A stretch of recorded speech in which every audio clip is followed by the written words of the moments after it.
E aí, meus irmãos, minhas irmãs, sejam bem-vindos para mais um vídeo,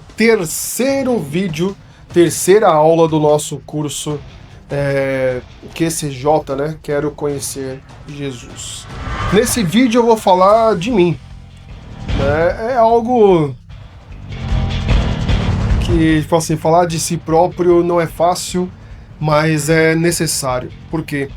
A maioria das pessoas que vão chegar nesse curso, que vão aprender conosco, vão conhecer o Quero Conhecer Jesus, o Ministério Quero Conhecer Jesus e todos os nossos braços, são pessoas que não me conhecem, tá?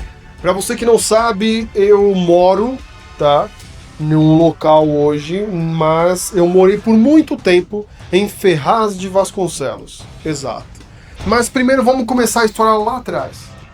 Eu nasci em 1987. O meu nome é Diego Freitas, tá? Daí tem mais partes do meu nome aí. Diego, mas vamos ficar só com o Diego Freitas. E eu nasci em 1987. O nome Diego é por causa de uma Maradona, sim. Quase que o meu nome foi Diego Maradona Freitas. Acho que era isso que ia ficar. Ou Diego Freitas Maradona, não sei. Eu sei que o desejo do meu pai era colocar o meu nome de Diego Maradona. Exato. Só que a minha mãe e a minha avó, não lembro se a minha avó materna ou minha avó, a mãe do meu pai, ou foi a mãe da minha mãe, sei que não fala, não, calma aí, põe Diego, mas o Maradona não precisa não. Então a minha mãe deixou ele pôr o nome Diego, só que ela não deixou, graças a Deus, colocar o Maradona. Não colocou. Amém. Aí então o Diego nasce em 1987, recebe o nome de Diego. E eu nasci próximo da freguesia do Ó. Acho que é, se não me engano, o bairro da Pompeia ali, né? Então Pompeia, Lapa, aquela região ali. E nasci ali. O meu avô tinha uma casa, um sobrado na Brasilândia, certo? Num bairro próximo da Brasilândia. Então, eu nasci e o meu pai já morava com a minha mãe em uma casa que tinha nesse sobrado, onde meu avô e a minha avó moravam em cima, na parte de cima do sobrado, e na parte de baixo eu morava um dos meus tios. Do lado morava o meu pai e na parte de trás morava um outro tio meu, também, tudo no mesmo terreno, um terreno grande. Então todas as casas ali, os filhos morando junto, tinha alguns tios que ainda não eram casados, então moravam junto com a minha avó e junto com o meu avô. E ali então eu nasci na Brasilândia, fiquei ali um tempo, depois de um tempo meus pais se mudaram para o Jaraguá, né, que é um bairro de São Paulo, próximo do Pico do Jaraguá.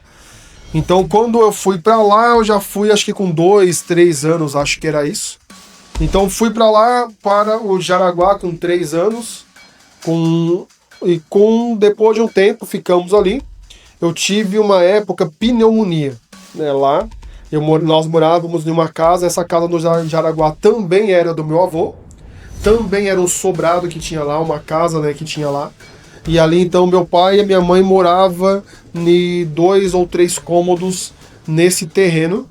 Meu avô morava na casa da frente e minha mãe com meu pai morava na parte de trás. Lembrando que eram os meus avós da parte de pai. Ali então ficamos, só que a casa que nós morávamos era muito úmida, porque ela era encostada no barranco, então ela era muito úmida. Em épocas de chuva, chegava a escorrer água na parede, assim, sabe? Escorria água na parede, tão úmida que era. E com isso... a câmera desfocou, né? Já, e voltou. Aí, então, com isso, eu cheguei a pegar pneumonia. Só que eu peguei uma pneumonia muito grave, muito grave, muito grave. E... com isso, chegou um momento que os médicos deram para minha mãe e para o meu pai, isso eu tinha uns 5 anos, cara, de idade. Uns 5 anos de idade. E o médico receitou para que eu tomasse 6 bezetacil, e 6, uma outra injeção lá que eu não lembro o nome exato. Então eu tomava por dia 2 injeções, uma de manhã e uma à noite. Exato. 2 injeções poderosas, fortíssimas, porque eu tive pneumonia aguda, né, que chama a pior pneumonia que você possa imaginar, eu tive por causa dessa casa úmida que nós morávamos. E uma coisa que marcou a minha vida foi quando eu ali com 5, 6 anos, existia uma enfermeira no bairro que nós morávamos. Ela era mãe de um amigo meu, um amigo ali, né, do bairro. E ali então a minha mãe acho que conversou com ela e ela se ofereceu para dar as injeções em mim, dessas injeções da pneumonia. Só que tinha um problema, foi o que marcou a minha vida. Do lado da casa dela, um pouco acima da onde eu morava, tinha um centro de umbanda. Não sei dizer se era de umbanda, de candomblé, do que era. Sei que era um centro espírita. E todos os dias tinha reunião nesse centro espírita. Então ela morava num sobradinho, que são sobradinhos que ficam um do lado do outro, sabe? Colado um no outro. Então ela morava num sobradinho e no sobrado colado, dividido com uma parede só, assim, uma parede, um lado era a casa dela e do outro lado era o centro espírita, o centro de umbanda, candomblé. E ali então, quando eu ia tomar injeção de manhã, era de boa. Agora, à noite, era eu com o bumbum de fora lá, tomando injeção, e do lado, só os atabaque comendo solto, os orixá, guias lá descendo, e só ouvi os gritos, eu não sei o que, e tudo, aquela coisa, e eu ali com o bumbum de fora, tomando injeção ali. E isso me marcou muito, eu lembro até hoje. Eu falando, eu lembro até do barulho, do batuque, sabe? Dos atabaque, das palmas e dos pontos, né? Sendo cantados ali pros orixás. Daí eu falei, não sei se era o guia ou era o orixá, não sei se era um centro espírita, ou era, na verdade, de candomblé, ou era da umbanda, um dos dois era, tá? Porque eu lembro do batuque, da bagunça que era. E ali então eu tomei essas injeções, fiquei bem de saúde, não tive complicação nenhuma com a pneumonia. E quando cheguei, eu fiz 6 anos e meio exatamente, meu pai comprou um terreno na cidade, no município de Ferraz de Vasconcelos, a mais ou menos uns 50 quilômetros ou mais aí do Jaraguá. Ou seja, Jaraguá é de um lado de São Paulo, Ferraz de Vasconcelos é o extremo da Zona Leste, mais conhecido como Alto Tietê. E nós, meus pais, junto com um primo dele, veio visitar um tio desse primo do meu pai, o tio da parte da outra família dele. Então esse homem não era tio do meu pai, era só tio do primo do meu pai. E nós um dia conversamos, meus pais conversaram e vieram com esse primo dele para conhecer o local onde esse tio dele morava.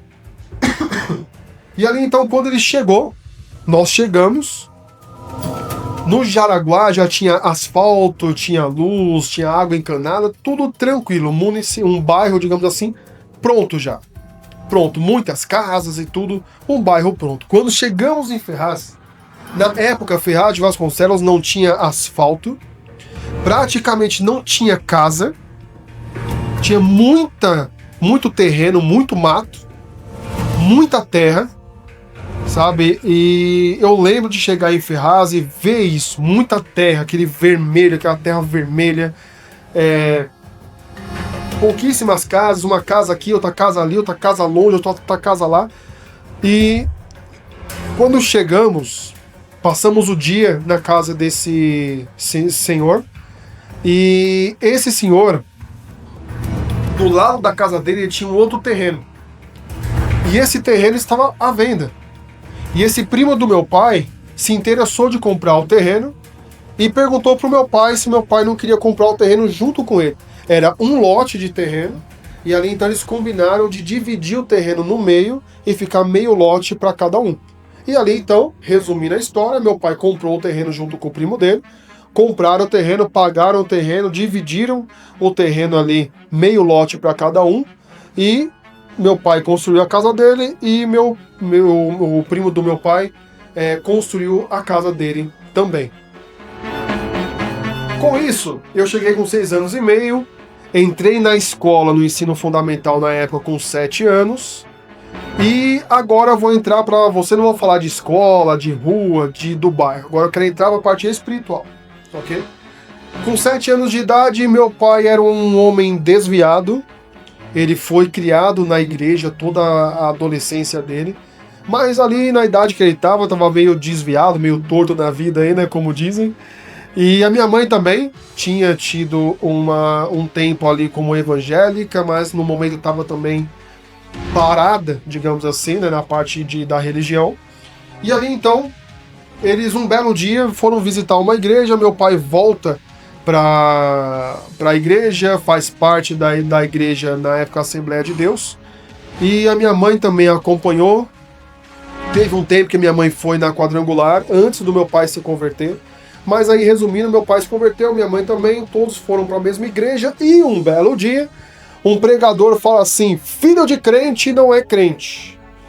Filho de peixe é peixinho, filho de baleia é baleinha, filho de girafa é girafinha, filho de leão é leãozinho, mas filho de crente não é crentinho. O seu filho tem que aceitar Jesus. Pra quê? Pra que aquele abençoado falou isso? Por que eu falo isso? Porque por causa disso, o meu pai simplesmente pôs na cabeça dele: o Diego tem que aceitar Jesus. O Diego com 7 anos de idade. E ali meu pai vinha nos cultos que tinha e falava: Diego, você tem que aceitar Jesus. Aí, pai, tá bom.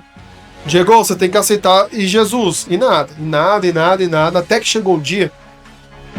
Meu pai, ele não gosta muito que eu conte essa história, não, mas é real, tá? Ele pegou um cinto de couro, colocou em cima da mesa da cozinha e falou assim: Diego, você vai aceitar Jesus hoje. Ele falou isso, e a cinta ficou em cima da mesa lá. Para um bom entendedor, meia palavra basta, ok? Então, com isso, eu senti o quê? Ele tava falando assim: se eu não aceitar Jesus, eu vou apanhar em casa. Certo? É só entender. Por que ele pôs a cinta em cima da mesa? E falou: Diego, você vai aceitar Jesus hoje. Mas ok. Fomos para o culto. Eu, minha mãe, meu pai e a minha irmã, que na época já tinha um aninho e meio de idade ali. E ali nós chegamos no culto, ali o louvor, as crianças, as irmãs, o grupo, tal, o culto acontece e chega um pregador. Esse pregador começa a pregar, começa a falar, começa lá, não lembro qual foi a mensagem dele. Só que eu sei que quando ele fala assim: eu quero saber se alguém aqui quer aceitar Jesus. Antes dele terminar a frase, eu já estava lá na frente, de joelhos. Aí você pensa: se você estava com medo da cinta. O pior que não, irmão. Porque eu lembro que algo me tomou, eu comecei a chorar muito. Chorei, senti algo sobrenatural na minha vida, senti um toque muito bom, algo muito grande. Eu tinha 7 anos de idade, não se esqueça disso. E ali então fui na frente.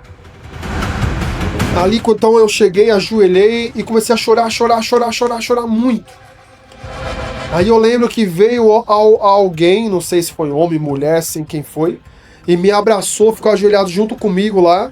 O pregador veio, deu a volta, desceu do púlpito, chegou, colocou a mão em mim, perguntou quem era o meu pai veio, e ali ele orou, e ali foi uma bênção, sabe? Assim, sabe quando parece que o céu desce, né? Como dizem, né?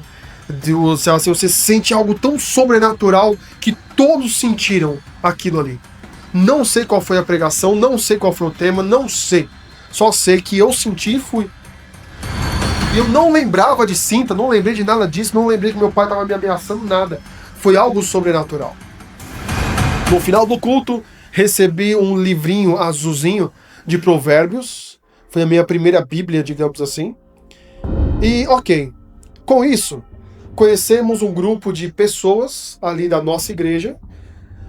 E esse grupo de pessoas começou a apresentar para os meus pais algumas igrejas pentecostal. Essa igreja que eu aceitei a Jesus foi em Ferraz de Vasconcelos, a Igreja Assembleia de Deus, Ministério Madureira, na época. Hoje está mudando, né, o nome dessa igreja aí. Mas quando eu aceitei era Madureira, Assembleia de Deus, Ministério Madureira. Ali então, nós começamos a conhecer algumas igrejas pentecostais.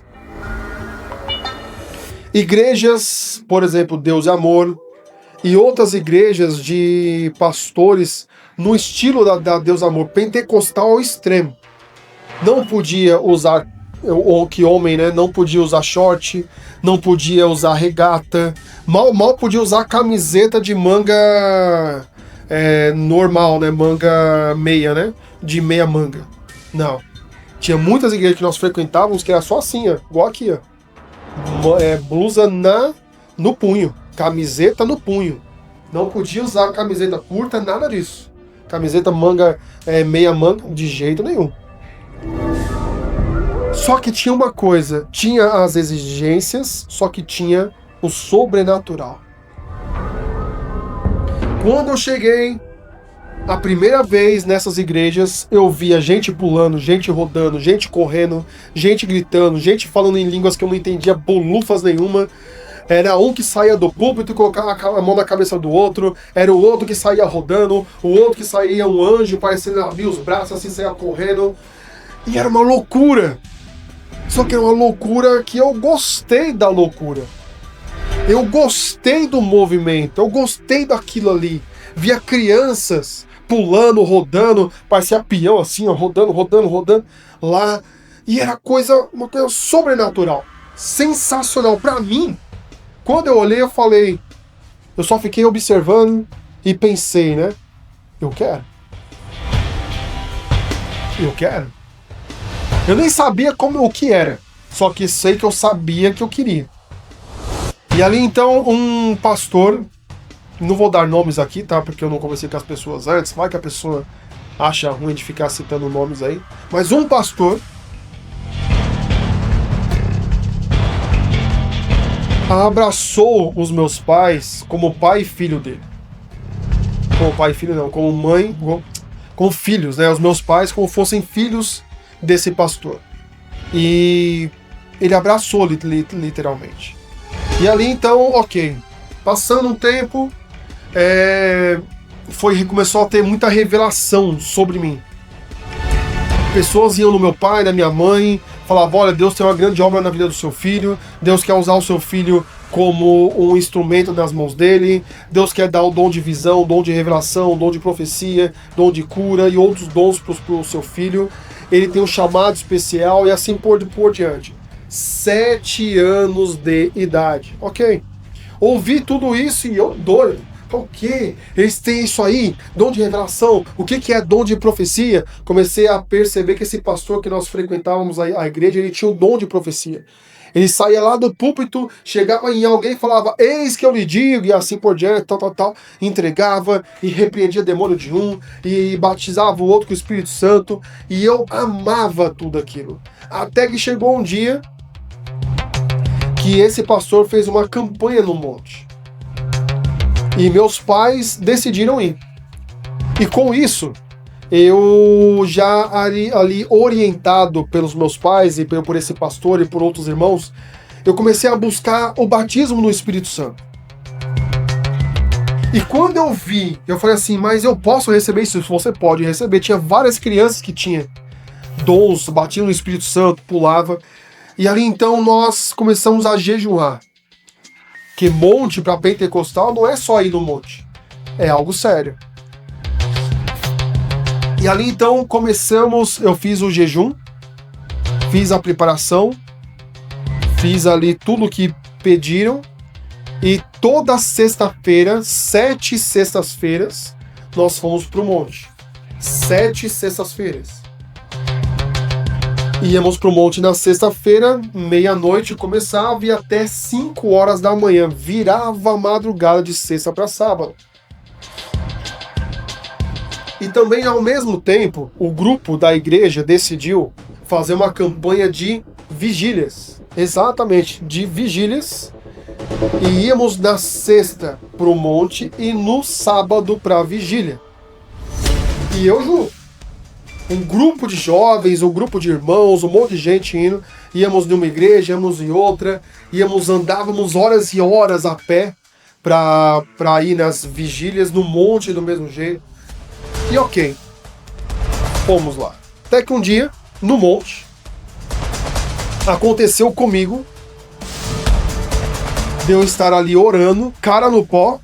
Exato, pra quem não sabe o que é cara no pó, é você orar de joelhos com a testa encostada no chão.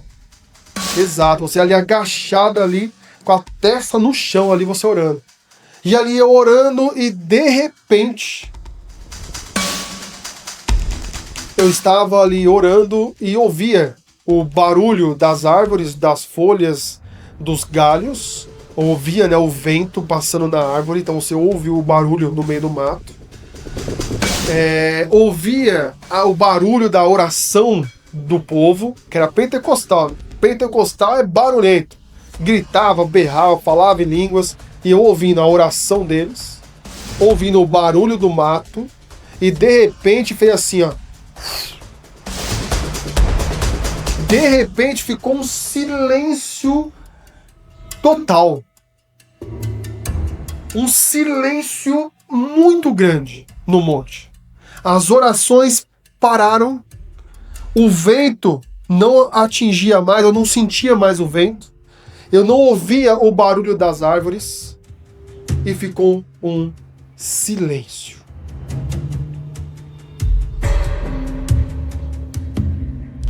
E quando eu percebi isso, eu parei de orar, que eu também orava em voz alta, gritando, berrando, Deus! Que é uma coisa que quem não é pentecostal fala, vocês acham que Deus é surdo? Não, cara, não é surdo, é a forma de expressar o que a gente sente. E eu também orava, né, ali, aprendi com eles, né, então orava, gritava, berrava, e de repente, quando eu percebi o silêncio, eu, curiosamente, eu lá de joelhos, com a cara da testa no chão, levantei a cabeça assim e fiz assim de lado, ó. Olhei de lado. Quando eu olhei de lado, eu vi tudo branco. Tudo branco, muito branco. Imagina um lugar muito branco, até seu olho, ele arde de tão branco que era. E ali então, quando eu vi isso, a minha reação foi voltar e ficar ali, fechadinho, parecendo uma tartaruga. Eu lá no monte, assim, orando com a testa lá no chão, com a mão assim. Eu lá quietinho, fechado. Não sabia o que estava acontecendo. Quando, de repente, eu ouvi uma voz. Uma voz que disse assim, oi, tudo bem? Imagine uma voz que corta o seu corpo inteiro. Uma voz que entrou assim, ó, mas não entrou no meu ouvido. Eu não ouvi pelo ouvido. Eu senti a voz. Parecia que aquela voz assim abraçou o meu corpo, abraçou o Diego todo assim. Lembrando, eu tinha 7 anos de idade. Aquela voz me cobriu assim de uma tal forma que foi um sentimento tão maravilhoso que, sinceramente, não tem comparação. Não tem comparação. Aí hoje eu sei que o que me cobriu, na verdade, foi a glória. O que me cobriu foi a experiência espiritual. O local que eu estava muito branco era uma experiência de arrebatamento. Então eu fui arrebatado e fui levado pro céu, irmão, literalmente. Aí você fala, mas você foi de corpo, você foi de espírito, sei lá do que eu fui. Eu sei que eu tava lá. Não sei se meu corpo tava junto, se só foi o espírito. Eu sei que eu olhei, era tudo branco. E eu tive a reação de me fechar e eu só ouvi a voz. Senti, na verdade, a voz. E ele disse assim, oi, tudo bem? E eu não sabia dizer quem era.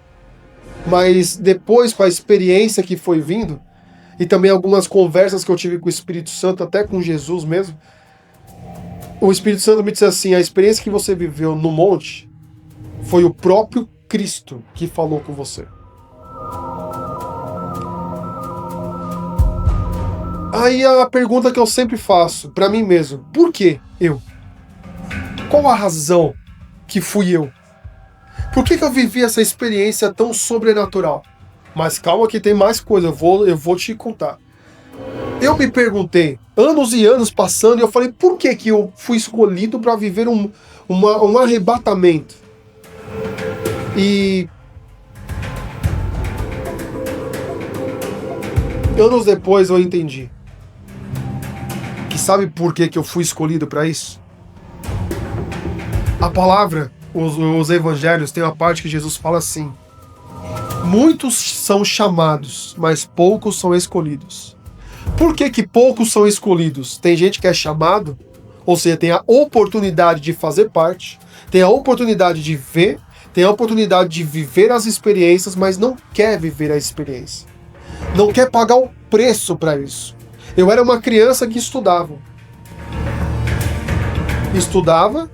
ia para a escola, fazia meus trabalhos, fazia as coisas da escola, e ainda jejuava 12 horas de jejum. Tinha as orações, os períodos de oração, era fiel à igreja na época, fiel ao ministério, fiel a tudo que o pastor falava, que meus pais falavam. Quanto mais eles me ofereciam, mais eu queria. E eu nunca disse não pro Espírito Santo. Eu nunca disse, não, eu não quero essa coisa aí não. Eu quero, tu me dá mais. É aquela coisa, me dá água, me dá isso, toma aqui água, me dá mais. Eu quero mais, eu tô com sede. E eu com muita sede, com 7 anos. Comecei a ler a Bíblia e várias experiências. E ali, quando eu fui pro monte, eu fui com a intenção de receber o batismo no Espírito Santo. Jejum, oração, vigília, monte, sacrificamos muito. E quando Jesus falou, oi, tudo bem? Eu só falei pra ele, sim, tudo bem. Só que eu não levantei a cabeça. Eu me arrependo, tá? Eu falei, poxa, por que eu não levantei a cabeça, rapaz? Não olhei pra Jesus, ou não olhei pro ambiente, não sei se eu poderia olhar pra ele ou não, sei lá. Mas a oportunidade que eu tive, mas eu fiquei com medo. Mas não com medo, mas eu não fiquei com medo de olhar. Me assustou, sabe assim, a parte branca? O local branco, me assustou mesmo. E ali então, eu ali agachado, parecendo uma tartaruguinha, com a testa no chão, e falei pra ele, sim, tudo bem. Aí eu lá, escondidinho assim, ó. Aí eu só ouvi a voz assim, eu tenho pra você 2 presentes.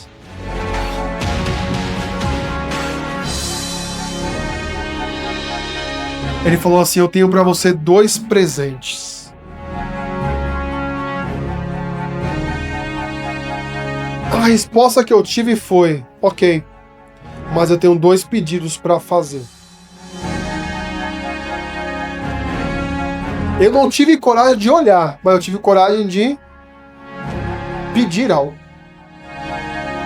Jesus ali, irmão, desculpa dizer, tá? Mas se você acredita ou não acredita, o problema é seu. Eu tô contando pra você uma experiência que eu tive. E Jesus ali falou pra mim que tinha 2 presentes pra mim. E eu falei pra ele assim, ok, mas eu tenho 2 pedidos. O primeiro pedido que eu fiz... daí eu falei, eu tenho 2 pedidos. E sabe quando você tá conversando com alguém no telefone e você fala algo engraçado e a pessoa dá uma risada, é o sorriso na voz que chama? Daí ele disse assim, haha, você tem 2 pedidos? E você ouvia o sorriso na voz dele. E ele falou, pode ir pedir o que é. Aí eu falei pra ele, eu não levantei a cabeça, eu assim, agachado com a cara no chão, e falei pra ele assim, eu quero primeiro um testemunho, e o segundo pedido é que você banque o meu ministério.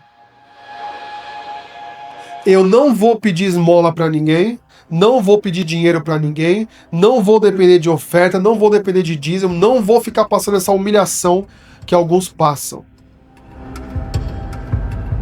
A minha intenção, o motivo de eu pedir isso foi isso.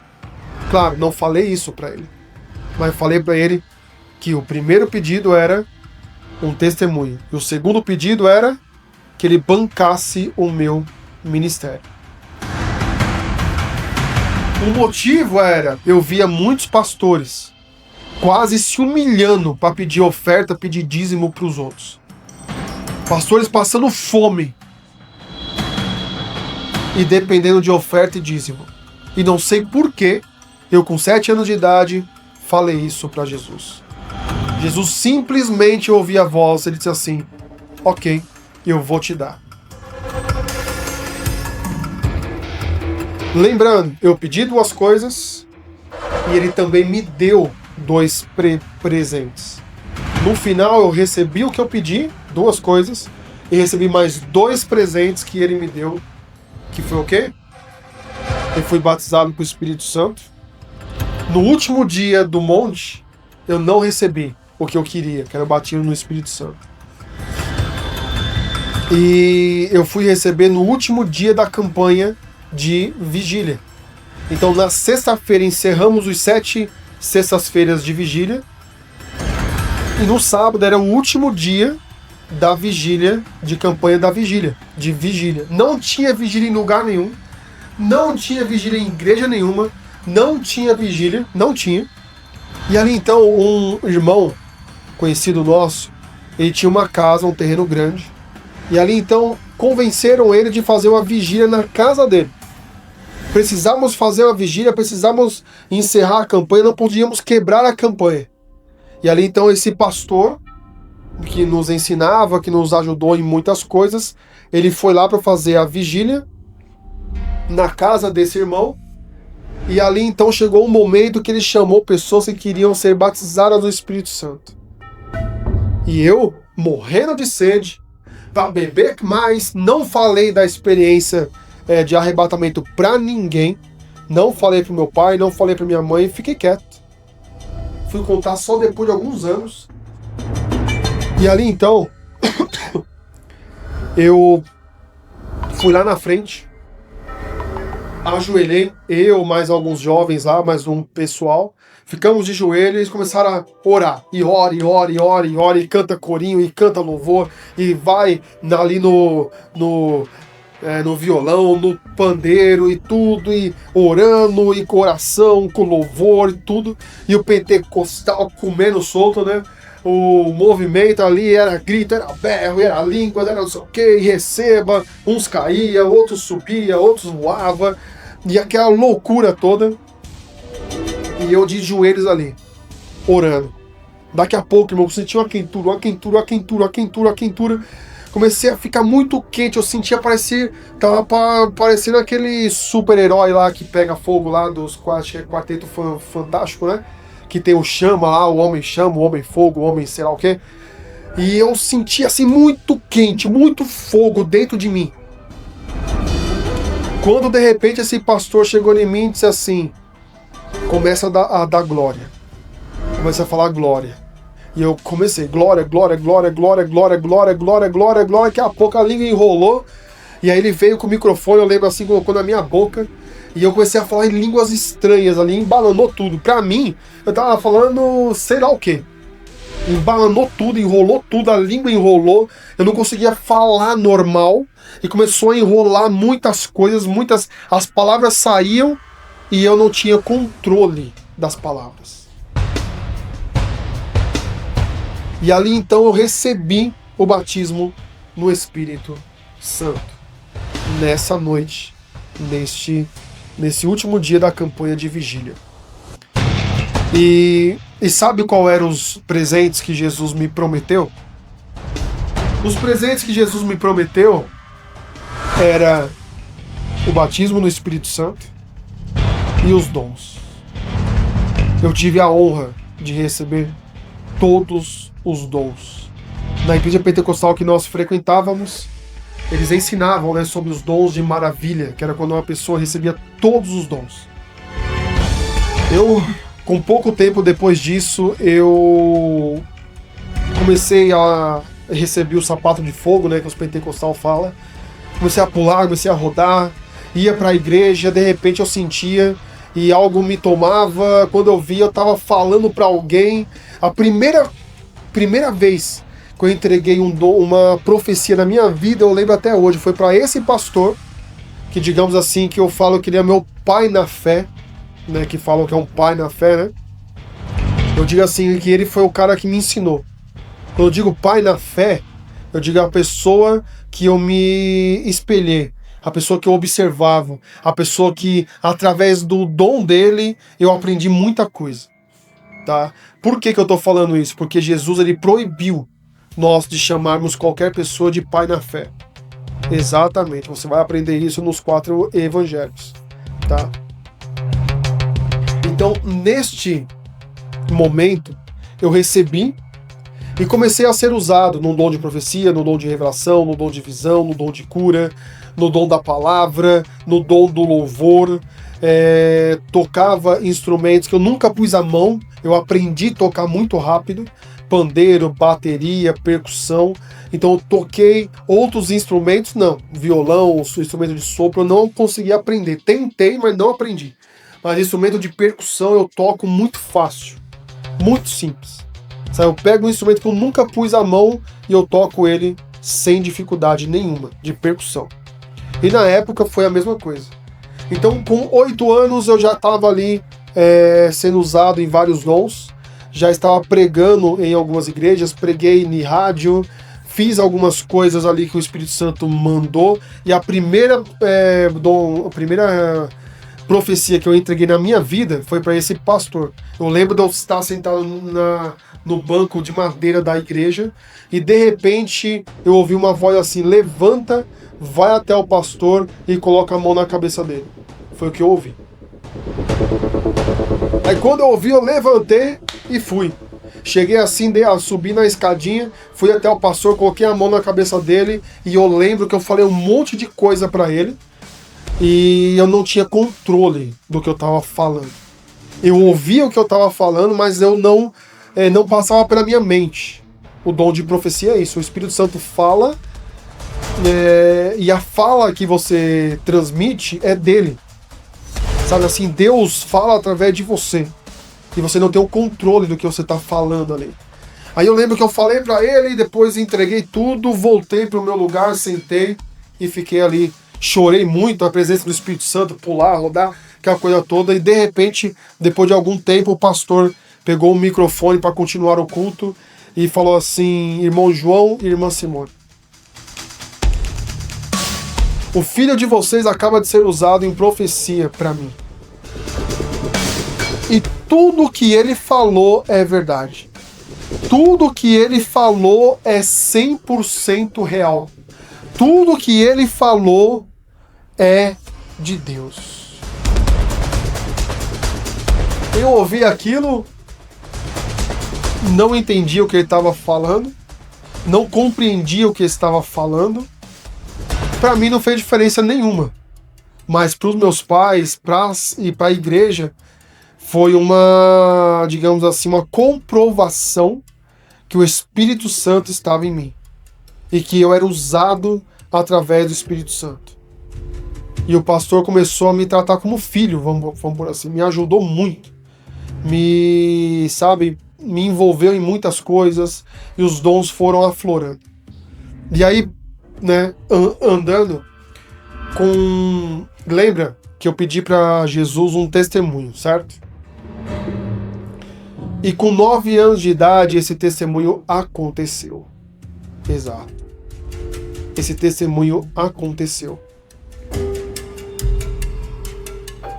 E eu vou deixar para falar para vocês sobre esse testemunho no próximo vídeo, para não ficar muito extenso, né? Já tá bem longo esse vídeo. Então eu peço para você assistir a parte 2 da minha história, ok? Para não ficar extenso, ok? Então vou sair aqui da câmera e vai aparecer para você o próximo vídeo, para você continuar assistindo essa minha história, que tem muita coisa sobrenatural para falar para você ainda. Vamos lá.